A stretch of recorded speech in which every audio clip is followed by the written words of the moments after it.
with me here in studio for more analysis is Danny Ayalon, the former Israeli ambassador to the United States, as well as a former Israeli deputy foreign minister. Danny, good morning to you. Good morning, Batya. There's a fortune to unpack already on day 4, but I want to start with a follow-up with the conversation with Nicole.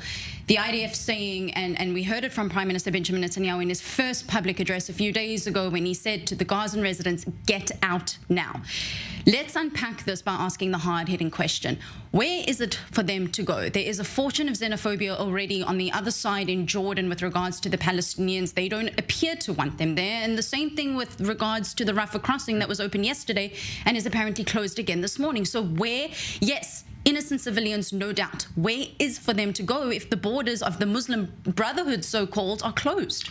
That's a good question. First of all, the crux is on the Gaza border. We're not talking about Jordan now. We're not talking about the West Bank.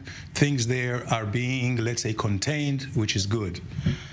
But where do they have to go? First and foremost, they get a fair warning because we are in a war. So these are totally different protocols of operation, totally different laws, rules of law. I mean, here the law is a wartime law. And they should clear out because the Hamas has to be dismantled totally. And Gaza, the goal is that Gaza will be demilitarized. And then things can get back into order to be rebuilt from square one. Where do they go now? They can go to the beaches and they can go north towards the Sinai border. There is this huge, spacious area over there which they can go. And the idea is to clear out. By the way, they should not be condoned. They are the ones, actually, they are victims also of Hamas. Hamas, hold also his own population as hostages. But at this time, we cannot be thinking of humanitarian issues because when the sword is on your neck, first and foremost, you have to save yourselves. This is what the Americans did after Pearl Harbor. Took them a while. But Pearl Harbor that started in such a shock, which would be akin to what happened here. Pearl Harbor was December 7th. We had our October 7th. But how did Pearl Harbor end after 4 years? With 2 nuclear bombs on the Japanese. Now, I'm not suggesting doing anything similar to that, but this is the dynamic and this is the direction. The British in World War II sustained so many casualties, and then they flattened total and whole cities in Germany, Dresden as an example.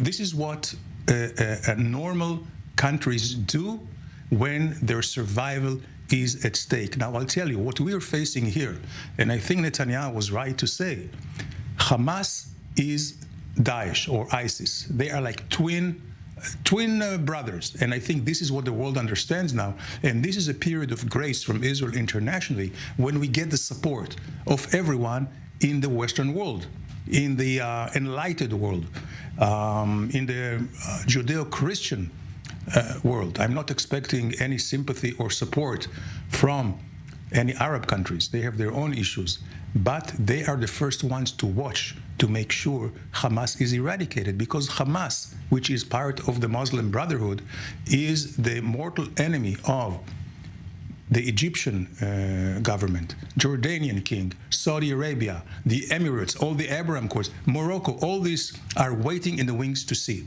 Now, in 1982, now those who know Hamas and the radical Islam more than anyone else is the Arabs themselves. Back in 1982, Hafez Assad, which is the father of Assad now, killed and buried alive 30,000 Hamas or Islamist, Islamist movement people in Hama in Syria. That's the way they deal with themselves. I'm not suggesting we will do the same, but I think we should take radical measures, and Gaza should never, ever be the same.